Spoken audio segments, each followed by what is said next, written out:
the modulated form of FM would look like. Modulated form of AM जो है वो किस तरीके से होती है? Cos of omega CT. This is the modulated form for amplitude modulation. ये आपने चैप्टर 4 में देखा है. This is the modulated form for the FM जो अभी आप देख रहे हैं. ठीक है, ये कहाँ से आई है? इसी डेफिनेशन से आई है, कंसेप्ट से आई है कि we are varying the instantaneous radian frequency deviation with respect to the message signal. If we vary that like that, तो फिर रिजल्टेंट फॉर्म क्या बनेगी? वो ये फॉर्म बनेगी इफ वी गो बैक. ठीक है ना, right. However for the PM case, अगर हम फेज को डायरेक्टली वेरी करें with respect to the message signal, तो रिजल्टेंट फॉर्म क्या बनेगी सिग्नल की? Kp times m of t.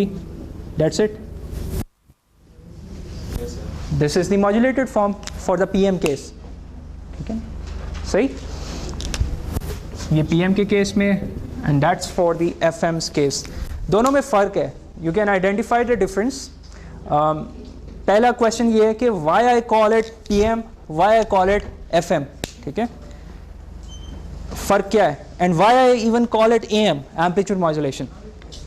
ये मैंने इसे एम्पलीट्यूड मॉड्यूलेशन क्यों कहा था? कि amplitude of the carrier varies with respect to message signal. In other words, message signal की एम्पलीट्यूड के साथ डायरेक्ट रिलेशनशिप थी.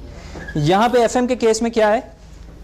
इंस्टेंटेनियस रेडियन फ्रिक्वेंसी डेविएशन की डायरेक्ट रिलेशनशिप है मैसेज सिग्नल के साथ. That's why I call it FM, क्योंकि frequency की डायरेक्ट रिलेशनशिप है with a message signal.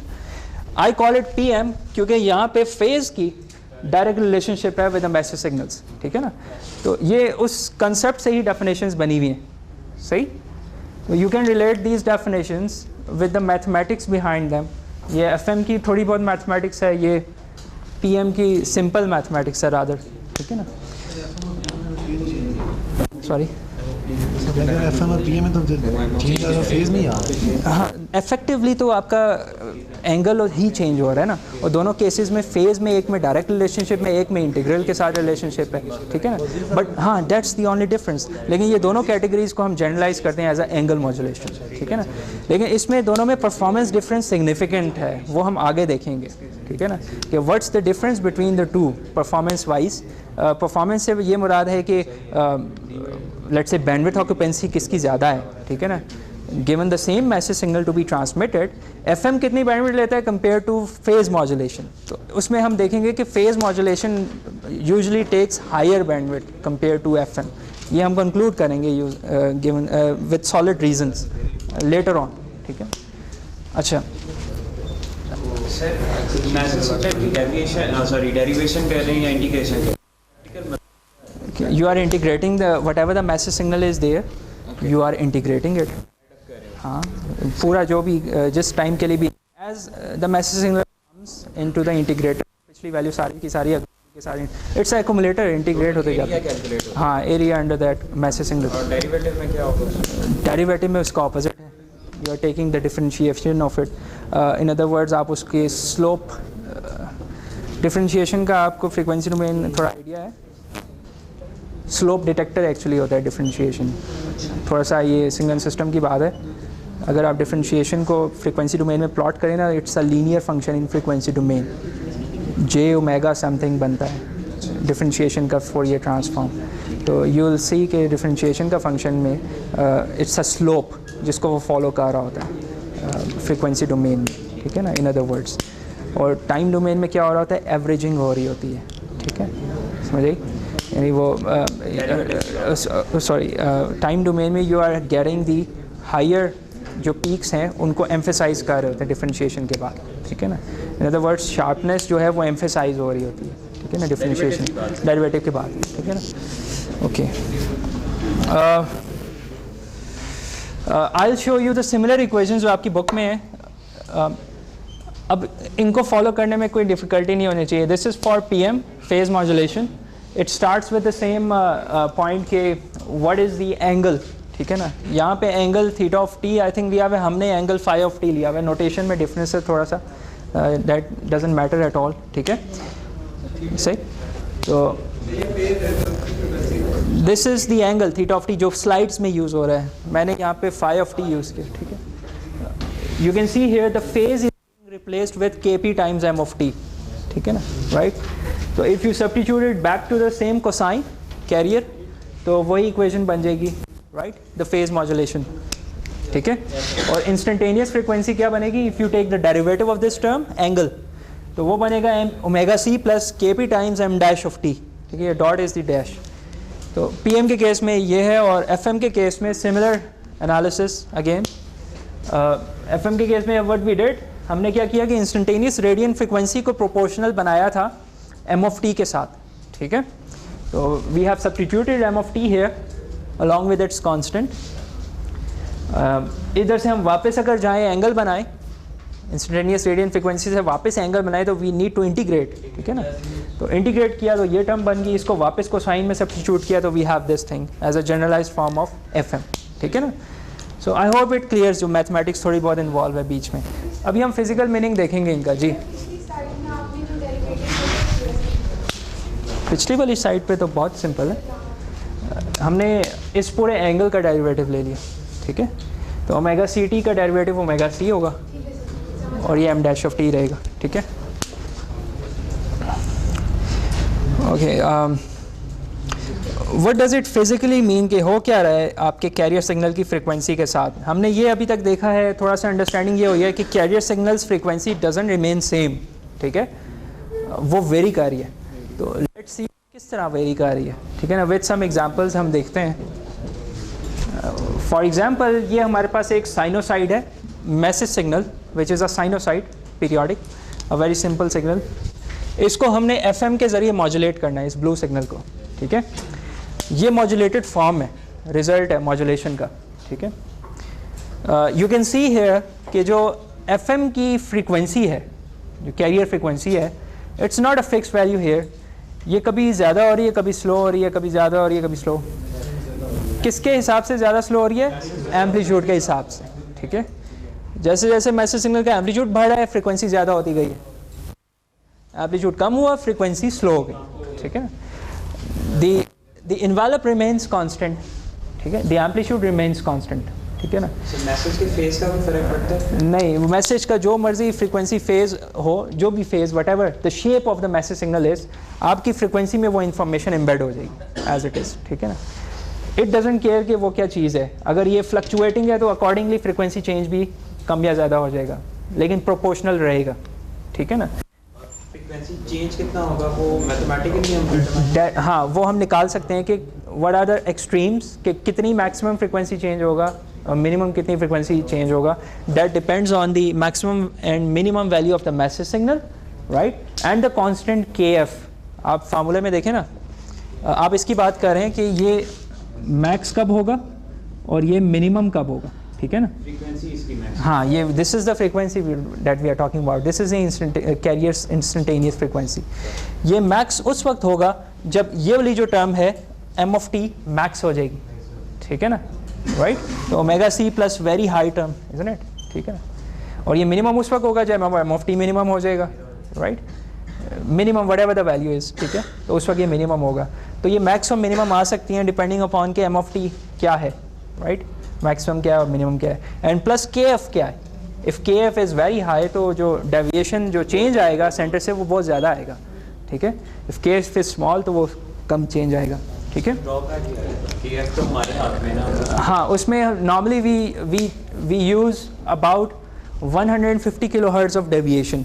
Practically जो यूज़ होती है कमर्शियल एफएम ट्रांसमीटर्स में, सेंटर पॉइंट से 75 इधर और 75 इधर किलो हर्ट्ज़ हम मूव करते हैं. टोटल 150 किलो हर्ट्ज़ डेविएशन होती है. फिर बीच में सम गार्ड बैंड होता है ताकि दूसरा स्टेशन पे प्लेस हो सके उसके साथ very next to it. 150 kilo hertz of deviation is, वो ये कहते हैं कि उससे ज़्यादा भी हो सकती है. We are operating at about 300 kilo hertz of deviation. Care में जो ट्रांसमीटर है वो 400 समथिंग डेविएशन पे, 400 किलो हर्ट्ज़ पे है एफएम का. तो हम उससे ज़्यादा भी कर सकते हैं. Commercially 150 kilo hertz is being used. उस पर रीज़नेबल परफॉर्मेंस होती है, मॉड्यूलेशन इज़ रीज़नेबल, ठीक है? कि वो जो अमाउंट ऑफ एम्पलीट्यूड चेंज है वो सारा का सारा फ्रीक्वेंसी में ग्रास्प हो जाता है, ठीक है? इस इतने से चेंज में, ठीक है? Plus since we have limited spectrum, तो हम इतनी बड़ी डेविएशन अफोर्ड नहीं कर सकते, ठीक है? ज़्यादा डेविएशन ज़्यादा अच्छा आपको दे सकता है रिजल्ट, ठीक है ना, क्योंकि आपने ज़्यादा इंफॉर्मेशन को फ्रीक्वेंसी में एम्बेड किया हुआ है, ठीक है ना. But we don't have the leverage to use the whole spectrum, तो वो बैंडविड्थ एफिशिएंट नहीं होगा. Already you can sense here कि FM is going to use a very huge bandwidth compare to amplitude modulation, क्योंकि इसमें carrier frequency is changing, ठीक है ना, with respect to the message signals value. और वो जो चेंज है वो किलो हर्ट्ज़ में है, वेरी ह्यूज चेंज है, ठीक है ना. I just told you कि 150 किलो हर्ट्ज़ है चेंज ओमेगा सी के अबाउट. तो इट्स अ ह्यूज बैंड जो कि FM यूज़ कर रहे हैं compare to just 8 kilo hertz for the FM for the amplitude modulation. 150 kilo hertz is huge for a station, ठीक है ना, राइट. तो बैंडविड्थ एफिशिएंट नहीं है FM. फ़ायदा कहाँ पे हो रहा है अभी आप देखिएगा कि इसका एम्पलीट्यूड इट रिमेंस कांस्टेंट, ठीक है. जो आपकी नॉइज़ होती है वो एम्पलीट्यूड को अफेक्ट करती है, उसकी एम्पलीट्यूड में फ्लक्चुएशंस लेके आ जाएगी. For amplitude modulation the information lies in the amplitude. अगर वो डिस्टर्ब हो गई तो आपका डाटा लॉस हो जाएगा, ठीक है ना. But here even if the amplitude is disturb we don't care as long as frequency information is intact we can recover the message signal, ठीक है ना. समझ आई. सर बहुत लॉन्ग डिस्टेंस पे आप किस तरह पॉसिबल बनाते हैं कि frequency we transmit with high powers, kilowatt of transmit, हाँ किलोवाट ऑफ ट्रांसमीटर हम यूज़ पावर एम्पलीफायर्स यूज़ करते हैं to send it over long range. जो 1 और 2 वाट का ट्रांसमीटर होता है वो माइल्स तक 1 और 2 माइल्स तक आपको इजीली ट्रांसमिशन दे सकता है, ठीक है ना. ओके आपको पॉइंट समझ आया कि FM के केस में नॉइजी इन्वायरमेंट में, ठीक है, as long as the frequency information is preserved noisy environment won't disturb at all, ठीक है. रिसीवर में कोई प्रॉब्लम क्रिएट नहीं करेगी, ठीक है. And we can recover our message signal compare to amplitude modulation's case, ठीक है. उस केस में we would have problems, of course envelope disturb हो जाएगा ना, तो इंफॉर्मेशन लूज हो जाएगी, राइट. तो that's why FM is suitable for such a scenario and it outperforms amplitude modulation. जी सर आप कह रहे हैं कि वो as long as frequency component है वो नहीं होता, तो वो कितना ज़्यादा चैनल से इफेक्ट होता है या बिल्कुल नहीं होता है. इफ़ वी हैव मूविंग क्या कहते हैं ट्रांसमीटर एंड रिसीवर, ठीक है ना, उसमें डॉपलर इफेक्ट अगर आ जाए, फ्रीक्वेंसी चेंज आ जाए, तो फिर आपके पास फ्रीक्वेंसी डिस्टॉर्शंस भी आ सकती हैं, चेंज भी आ सकता है. और वो भी एक टॉलरेबल सम मार्जिन होता है रिसीवर के ऊपर कि this much amount of change that we can tolerate. और अगर आप बहुत ही हाई स्पीड में जा रहे हैं तो FM की रिसेप्शन डिस्टर्ब हो जाएगी काफ़ी ज़्यादा, ठीक है. तो इसमें बेसिकली फ्रीक्वेंसी वेरी कर रही होती है ना रेंज के अंदर. हाँ. तो अगर चैनल में उसी तरह की कोई फ्रीक्वेंसी प्रेजेंट हो तो वो इंटरफेरेंस नहीं करेगी. नहीं, ऑफ कोर्स करेगी. We don't want to transmit 2 message signal on the same frequency band, ठीक है ना. हाँ. तो वो क्या करेगा, चैनल क्या करेगा कि उस फ्रीक्वेंसी पे अटेनुएशन ले आएगा. That's what channel will do, ठीक है. लेट्स से 100 मेगाहर्ट्ज़ पे मैं ट्रांसमिट कर रहा हूँ, 100 मेगाहर्ट्ज़ पे चैनल की तरफ से अटेनुएशन काफ़ी ज़्यादा आ गई, वो वीक सिग्नल हो गया. But my signal would have the same frequency to message signal relationship, however attenuated, लेकिन उसकी ये रिलेशनशिप तो प्रिजर्व रह रही है ना. तो if I have a amplifier at the receiver and, normally I have RF amplifiers, उसके बाद ही मैं डिटेक्शन करता हूँ. तो पहले मैं सिग्नल को बूस्ट करूँगा, उसके बाद फिर मैं सम डिटेक्शन के स्टेप्स करूँगा, right, reverse process. Of course, हाँ, ठीक है ना. ओके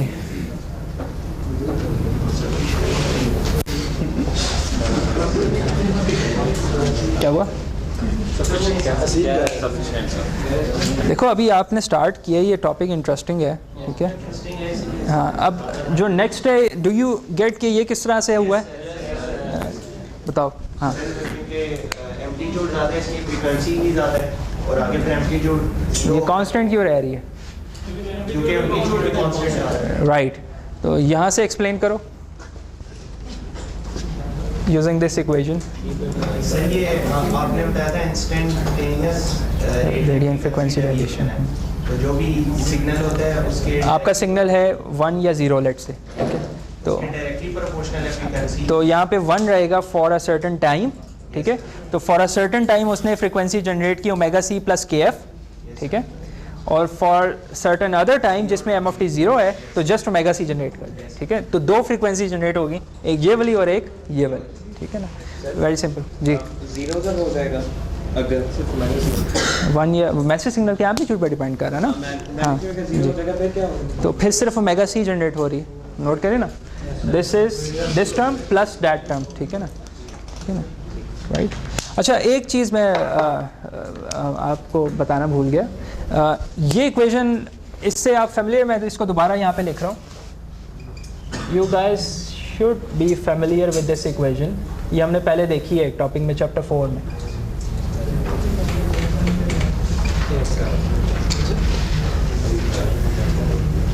इस इक्वेशन को मैंने यहाँ पे लिख दिया डायरेक्ट, ठीक है, ऊपर दोबारा। मुझे बताएं आपने ये कहाँ पे देखी है चीज़? फ्रीक्वेंसी हम चेंज कर रहे थे कैरियर की इस टॉपिक में।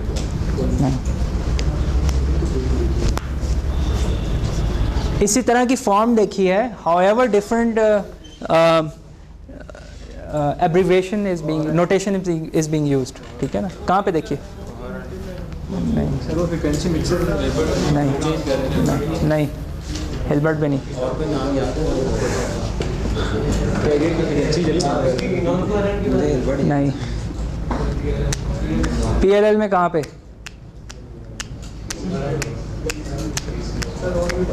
वही ना, उसने PLL इसलिए बोला। PLL में कहाँ पे you can see this equation in the analysis?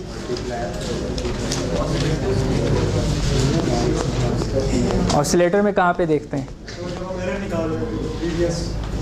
हाँ, वो इक्वेशन रिकॉल करें।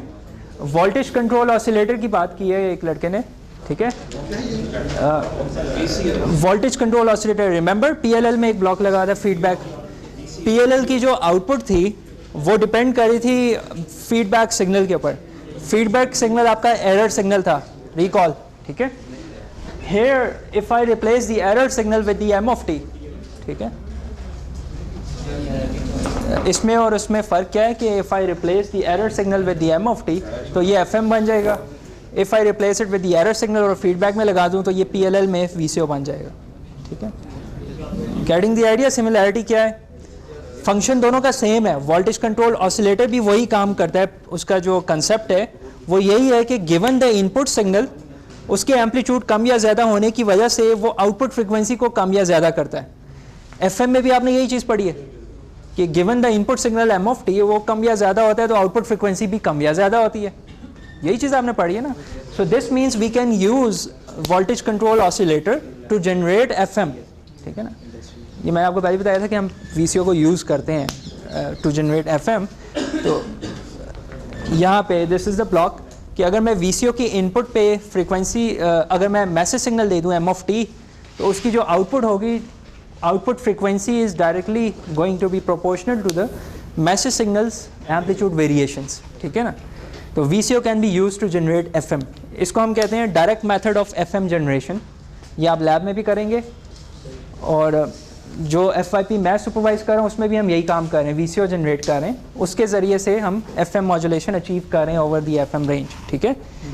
तो जिसने काम करना है वो इसी रेंज पे काम करेगा मेरे साथ, इसको फर्दर आगे लेके जाएगा प्रोजेक्ट को। नहीं FYP में सम पोर्शन इज़ देयर। इस बारी जो आपकी लैब्स हैं ना वो सारी रिवाइज़ की हैं मैंने, 5-6 लैब्स आपकी डिफरेंट मैंने बनाई हैं, ठीक है।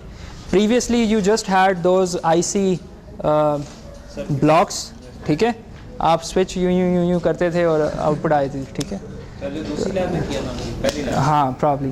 तो अब आप करोगे सर्किट्स बनाओगे, ठीक है ना, कम्युनिकेशन इलेक्ट्रॉनिक्स के। इसमें और लैब्स में ये फ़र्क होगा कि ये RF रेंज में होगा, वो स्मॉल फ्रिक्वेंसी रेंज में होगा। RF के अंदर they are so many other issues, ठीक है, तो वो इश्यूज़ बहुत मुश्किल हैं, they are very tricky to handle. हाँ टेलीकॉम का है, ना पढ़ो, आपकी मर्ज़ी, आपको नहीं पसंद करो, कंप्यूटर का भी काफ़ी स्कोप है।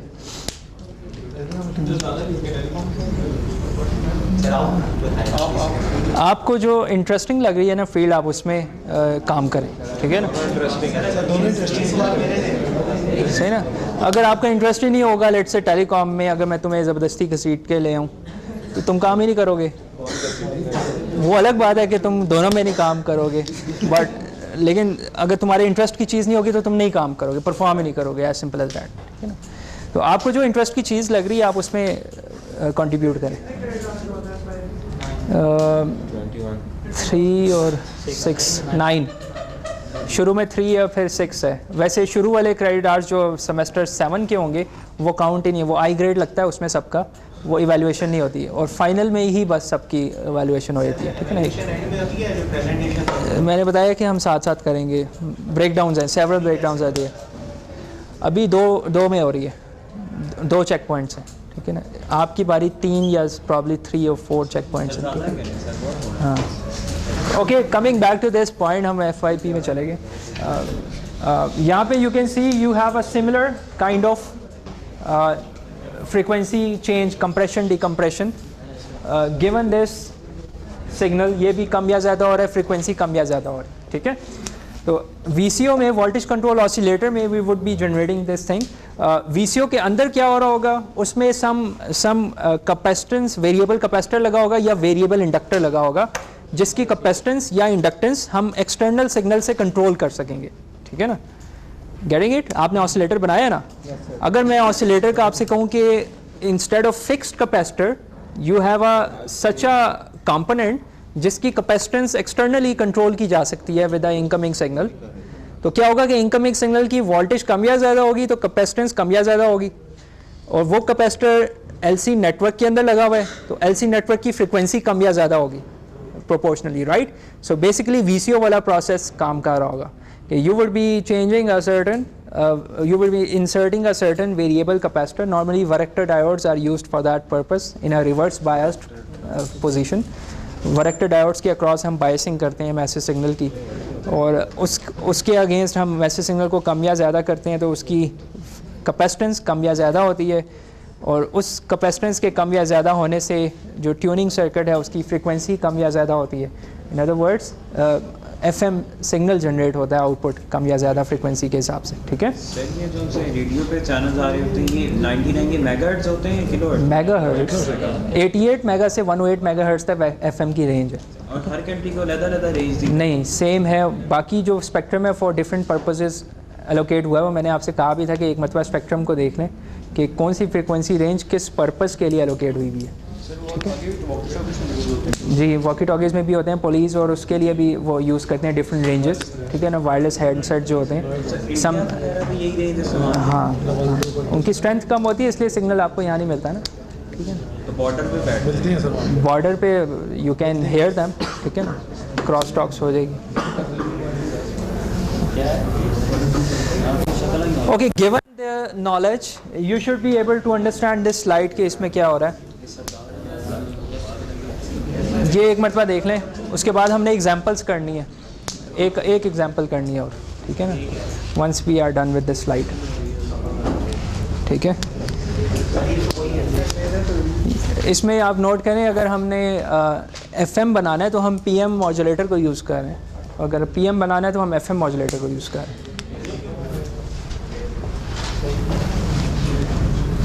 इक्वेशंस भी आपने पढ़ ली हैं, कंसेप्ट भी आपने देखा है, तो you should be able to relate these to figures कि हो क्या रहा है इसमें।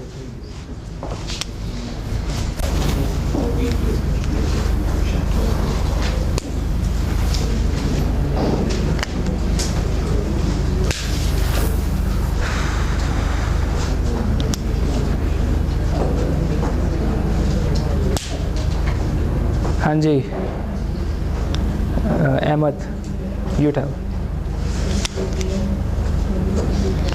Very simple.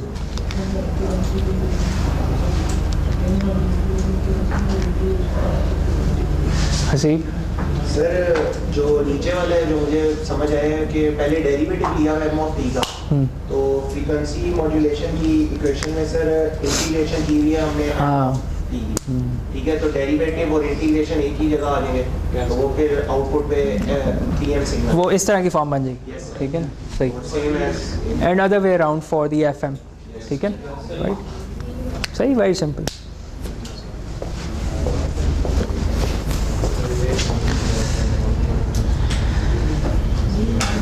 Okay, now let's do this example, फिर हम कंक्लूड करें, फिर आप बेशक वो सेमिनार अटेंड कीजिएगा। बेशक कर लीजिएगा, मैं ये कह रहा हूँ अटेंडेंस वहाँ पे ले लेते हैं। व्हाट यू से? ओके, एग्जांपल, हाँ example 5.1 please. Very simple example, इसमें जस्ट इंट्रोडक्टरी आज लेक्चर था FM AM के बारे में, तो ये एग्जांपल भी बहुत सिंपल है। इसमें क्या करना है, you are given with the message signal और triangular wave having a certain time periodic है, and peak to peak some voltages 1 और -1 है, plus carrier frequency is also given के FM ऑफ यानी 100 मेगाहर्ट्ज़ पे आपने मॉड्यूलेट करना है। लेट्स से KF और KP जो कॉन्स्टेंट्स थे उनकी वैल्यूज़ भी गिवन है। What you are required to do is to sketch the output waveforms. By this we mean कि आपने rough sketch करना है, exact sketch आप कभी कर ही नहीं सकते हाथ से, right? You would require a MATLAB to generate an FM output, exact FM output. However, फिर इसका best way ये क्या है कि what you can do, you can actually find out the maximum and minimum points in frequency, कि भाई किस frequency point से लेके किस frequency point तक frequency आपकी vary करेगी, ठीक है ना, with respect to the message signal. In other words मैं इसकी बात कर रहा हूँ, मिनिमम और मैक्सिमम पॉइंट्स हम निकालने हैं इंस्टेंटेनियस फ्रिक्वेंसी के, ठीक है ना, कि this is the maximum frequency point against the peak value let's say, and this is a minimum frequency point against the minimum peak value for the FM, ठीक है ना, राइट। तो वो फ्रिक्वेंसी पॉइंट्स आप निकालें, और सेंटर पॉइंट क्या होगा, 100 मेगाहर्ट्ज़ होगा। This is the centre point. When M of t 0, तो आपके पास क्या आएगा, ओमेगा c आ जाएगा ना, FC, ठीक है ना, अकॉर्डिंग टू द फार्मूला। तो ये सेंटर पॉइंट होगा 100 मेगाहर्ट्ज़, इससे ऑनवर्ड जाएगा और इससे पीछे जाएगा, it's like a deviation like that. आपका centre point somewhere there in the frequency domain 100 megahertz है, और जैसे ही आपका मैसेज सिग्नल की वैल्यू बढ़ गई तो ये 100 मेगा से आगे चला जाएगा, पॉइंट कम होगी तो ये 100 मेगा से पीछे आ जाएगा। तो ये this much is the deviation, ये इस तरीके से कैरियर फ्रिक्वेंसी आगे पीछे मूव करती रहेगी about the centre point 100 megahertz, क्योंकि मैसेज सिग्नल आपका पीरियोडिक है तो वो पीरियोडिकली मूव करती रहेगी अबाउट 100 में फ्रिक्वेंसी डोमेन में। ये फ्रिक्वेंसी डोमेन में, टाइम डोमेन में आपने इसको स्केच करना है, कंप्रेशन और डिकम्प्रेशन शो करनी, ठीक है। तो अब आप ये करें, ठीक है, मैंने आपको हिंट्स दे दिए, अब आप इसको करें। सर वो स्लाइड में लेके जा सकते हैं, वो जहाँ पे मैसेज के हिसाब से वो, हाँ व्हाई नॉट, वैल्यूज़ नोट कर लें। एक मिनट, वैल्यूज़ नोट करने से पहले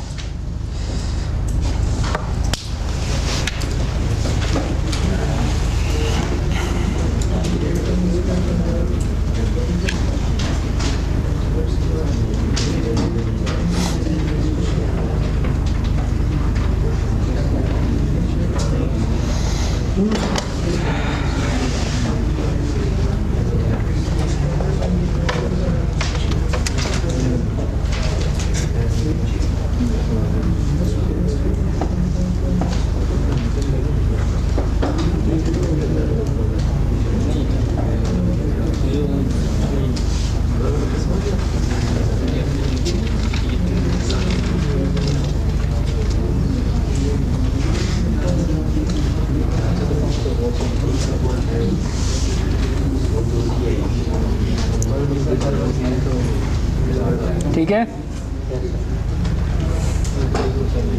सही है सर। ये FM है सर। हाँ ये FM है, आपको डेरिवेटिव लेना पड़ेगा ना, फार्मूला सेज कि आपको डेरिवेटिव लेना। देखिए ना PM के केस में कहाँ गया है, ये आपको डेरिवेटिव लेना पड़ेगा ना, फिर उस derivative of the message signal की मैक्सिमम और मिनिमम वैल्यू आप यहाँ पे लोकेट करेंगे, ठीक है, तो तब आपके पास ओमेगा आई ऑफ टी की मैक्स और मिनिमम आएगी, ठीक है, राइट। करें ना, ये दोनों के लिए करें, पहले FM और PM दोनों के लिए करें ना, पहले FM करें विच इज़ ईजी, ठीक है, रादर ईजी।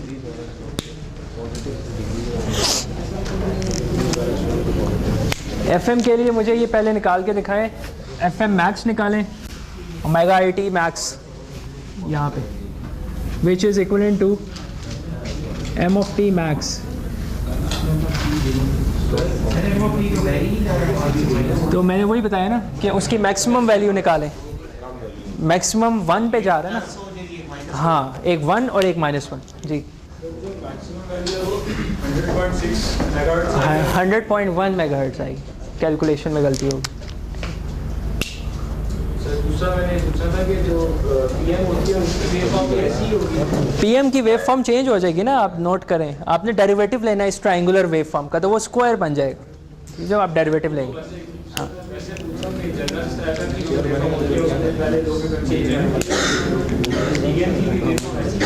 नहीं, हमारे पास जो इन रियलिटी जिसको हम मॉड्यूलेट करेंगे वो तो आपका वॉइस सिग्नल है ना, मैसेज सिग्नल, वो तो फ्लक्चुएटिंग है, रैंडम सिग्नल है, वो इस तरह नहीं है। ये तो आइडियल सिनेरियोज लिए हैं just to make the understanding कि भाई you have a periodic such a signal, तो फिर क्या होगा, if you have a square signal तो फिर किस तरीके से मॉड्यूलेशन होगी।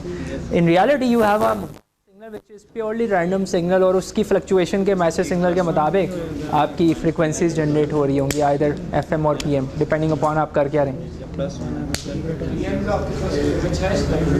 PM का आपने बनाना है, ठीक है ना,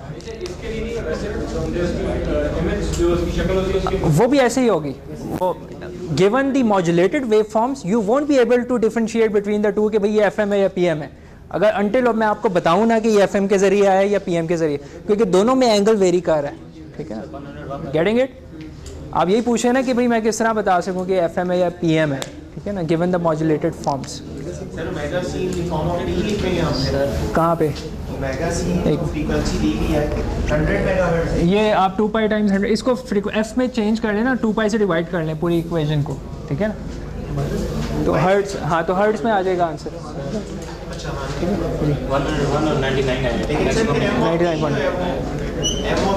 ये भी डिवाइड होगा ना, ये KF की क्या वैल्यू है, KF इज दिस थिंग 10⁵ आ जाएगा अगर 2 पाई से डिवाइड करेंगे, ठीक है, तो 10⁵ टाइम्स 1 फॉर द मैक्सिमम, ठीक है ना, मल्टीप्लाइड नहीं प्लस 100 मेगाहर्ट्ज, ठीक है ना, राइट। तो जो भी वैल्यू आएगी वो 100.1 मेगाहर्ट्ज आ रही है, ठीक है ना, ऐसे ही है ना, 100, ठीक है। ओमेगा FI मैक्स जो आ रही है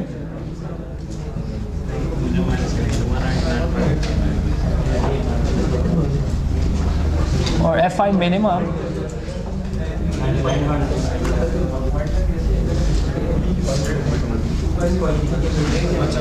ये करेक्ट वैल्यूज़ हैं एक स्टूडेंट की आ गई हैं, ये ज़रा देख लें किस तरह आ रही है, ठीक है, सिंपल मैथमेटिक्स इज इन्वॉल्व। ये हर्ट्ज में हमने आंसर निकाला 2 पाई से डिवाइड करने के बाद, तो वो पॉइंट आपको समझ आया कि ये 100 मेगाहर्ट्ज सेंटर पॉइंट था, और मैक्सिमम जब हुआ तो ये 100.1 पे चला गया मेगाहर्ट्ज, और मिनिमम जब M(t) हुआ तो ये 99.9 मेगाहर्ट्ज के ऊपर आ गया, तो ये इसी के अबाउट मूव करता रहेगा, सही। डिफरेंस कितना है 100.1 से 0.2 mega, means 200 kilohertz, 200 kilohertz is the deviation basically both ways. Intermediate कैसे निकालेंगे आपने, मैक्सिमम और मिनिमम तो निकाल ली, दरमियान में क्या है? दरमियान वाली आपकी 100 मेगाहर्ट्ज है व्हेन मैसेज सिग्नल इज 0, ठीक है ना, नहीं जब 0 की तरफ जा रहा है -1 से 0, अभी तो -1 है ना, तो -10 से 0 जा रहा है और फिर 0 से +10 जा रहा है, तो हाँ, तो -10 तो आपकी centre point somewhere in the middle होगी, 5 के करीब होगी, जहाँ पे आपका मैसेज सिग्नल की दरमियान वाली वैल्यू होगी, समझ आई। यानी जो जिसको हम सेंटर पॉइंट कह रहे हैं ना, वो that depends on the message signal amplitudes के वो कहाँ किस रेंज में वेरी कर रहे हैं। अगर 0 से 10 जा रहे हैं तो 5 वोल्ट के अगेंस्ट सेंटर पॉइंट निकलेगा, ठीक है ना, गेटिंग द आइडिया। ओके, ये तो FM के केस में आपने निकाला है। अगर आप इसको ड्रॉ करना चाहो, ठीक है, तो उसकी डायग्राम बनाई थी, हाँ इस तरह से बन जाएगी, सॉरी पिछली इस तरह से, ठीक है, कंप्रेशन डिकम्प्रेशन होगी depending upon the triangle. Next जो है आपके पास PM है, ठीक है, सेम ट्रायंगुलर वेव फॉर्म का आपने फेज मॉड्यूलेशन करनी है, तो you will and up with this kind of wave form, square wave, derivative लेने के बाद, ठीक है। और इस स्क्वायर वेव का मैक्सिमम वैल्यू कितनी निकाली है? 1 नहीं है, क्या है? 20,000 किसी ने निकाली है। Peak value of the square wave 20,000 and -20,000 negative peak किसी ने निकाली है? 2 पॉइंट फार्मूला से आ जाएगी ना, ये आप नोट करें ना, जो टाइम टी नॉट, हाँ आप इसको इस तरह कर लो ना, ये आपने यूँ बनाया, ठीक है, एक्सिस बना दी, दिस पॉइंट -1 जो है ये वाला, इसका एक्स एक्सिस में क्या पॉइंट है, 0, वाई एक्सिस इज़ -1, ये एक पॉइंट आगे और एक यहाँ पे आ जाओ, this point is x axis में कितना है 1 × 10⁻⁻⁴ और वाई एक्सिस में कितना है 1, तो 2 पॉइंट्स आगे, 2 पॉइंट फार्मूला से आप स्लोप निकाल लो, ठीक है, slope will come out to be 20,000, ठीक है, जब आप निकालेंगे ना कैलकुलेट करने के बाद, तो अपर लेवल का जो मैक्सिमम पॉइंट है वो 20,000 आएगा, नेगेटिव में मिनिमम -20,000 आएगी, ठीक है। ये सिंपल एफएससी की प्रॉब्लम है, 2 पॉइंट फार्मूले से स्लोप निकालना, ठीक है, पढ़ी होगी यार तुम, फिर ऐसे ही क्लास पढ़ जाए। आपके पास कुछ इस तरह की वेवफॉर्म आ जाएगी जिसकी 20,000 और ये -20,000 एम्पलीट्यूड्स हैं, राइट। अब अगेन इसके लिए आप FI मैक्स और FI मिनिमम निकालोगे, ठीक है, for PM's case, right. Again 2 values आपके पास आएंगी इस फार्मूले के मुताबिक, दिस वन, ठीक है, हाँ कितनी आएगी, सेम आएगी इस केस में,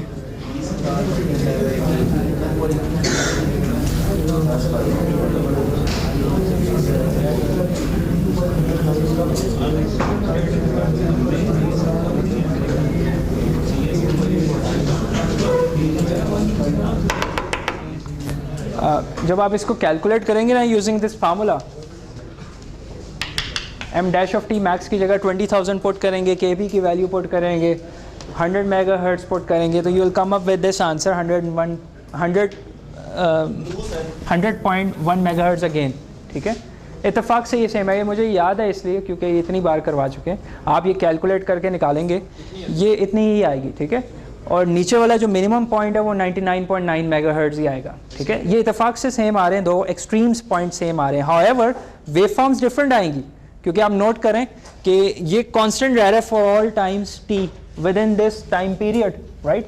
तो जो FM वाला था वो कांस्टेंट नहीं रह रहा था, it is changing like that, triangular wave थी, राइट। तो FM के केस में आपके पास फ्रीक्वेंसी में वेरिएशन यूं हो रही थी प्रोपोर्शनली, राइट।